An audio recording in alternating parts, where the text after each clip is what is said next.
नमस्कार दोस्तों, आज के हमारे इस वीडियो में हम आपके लिए दशा माता के 9 दिन के व्रत में सुनी जाने वाली प्रथम कहानी लेकर आए हैं। एक समय की बात है, किसी नगर में एक राजा राज्य करता था। उसकी 2 रानियां थीं। बड़ी रानी की कोई संतान नहीं थी। छोटी रानी के एक पुत्र था। राजा छोटी रानी और राजकुमार से बहुत प्रेम करता था। बड़ी रानी छोटी रानी से ईर्ष्या करने लगी।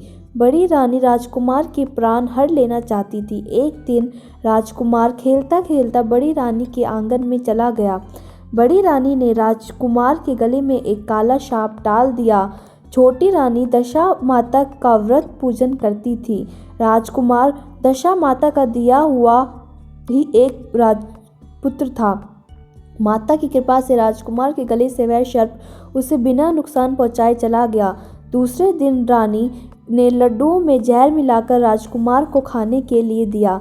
राजकुमार ने जैसे ही लड्डू खाने लगा, तब दशा माता एक दासी के रूप धारण कर आई और उससे वह लड्डू छीन लिया। बड़ी रानी ने यह बार भी उनका खा ली गया।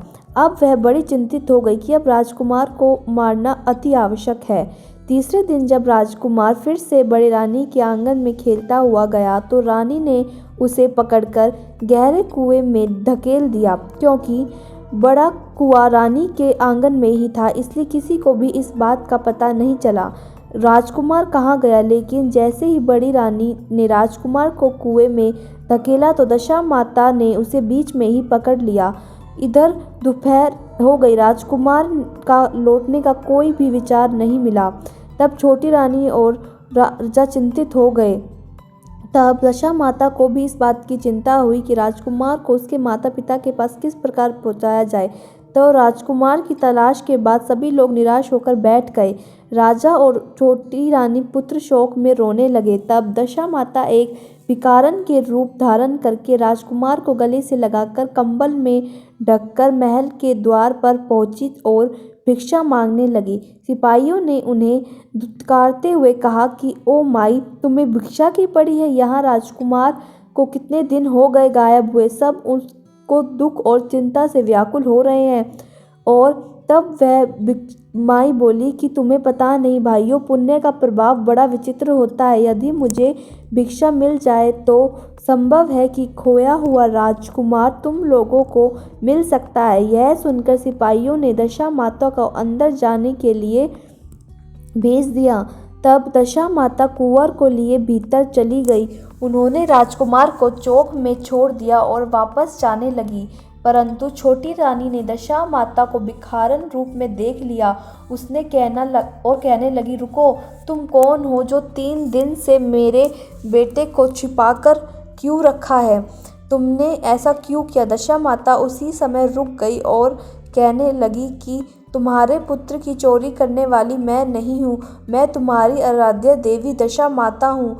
मैं तुम्हें सचेत करने आई हूँ कि बड़ी रानी तुम्हारे से ईर्ष्या करती है और तुम्हारे पुत्र के प्राण हरना चाहती है। एक बार उसने तुम्हारे पुत्र के गले में काला सांप डाल दिया। उस दिन मैंने उसे बचा लिया। दूसरी बार उसने विष के लड्डू खिलाए, तब भी मैंने उससे वो लड्डू छीन लिए।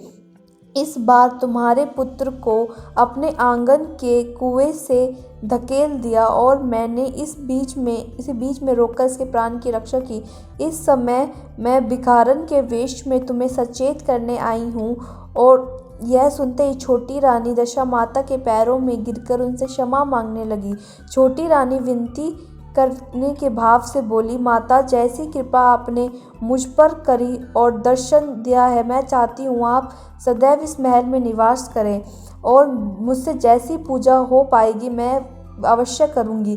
तब दशा माता बोली, मैं किसी के घर में वास नहीं करती। जो भी मेरी श्रद्धा भाव से पूजा करता है, मैं उसके हृदय में वास करती हूँ।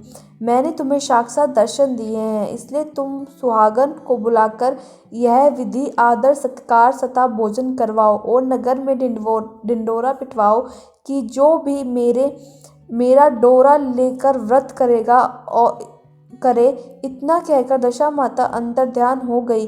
तब राज्य की सौभाग्यवती स्त्री को निमंत्रण देके बुलवाया और उपटन से लेकर आभूषण श्रृंगार का सामान दिया आदि देकर उन्हें भोजन करवाकर और दक्षिणा में गहने आदि देकर उन्हें विदा किया। रानी ने राज्य में ढिंढोरा पिटवा दिया कि अब से लोग दशा माता के 9 दिन तक डोरा लेंगे और 10वें दिन उस डोरा को विसर्जन करेंगे। दोस्तों, यह कहानी दशा माता के व्रत के पहले और आखिरी दिन सुनी जाती है। बोलो दशा माता की जय। तो दोस्तों, ये कहानी आज पहले दिन की है। अगर आपको हमारी ये कहानी अच्छी लगी तो कमेंट बॉक्स में दशा माता की जय जरूर लिखिए और हमारी वीडियो को लाइक करना ना भूलें। धन्यवाद।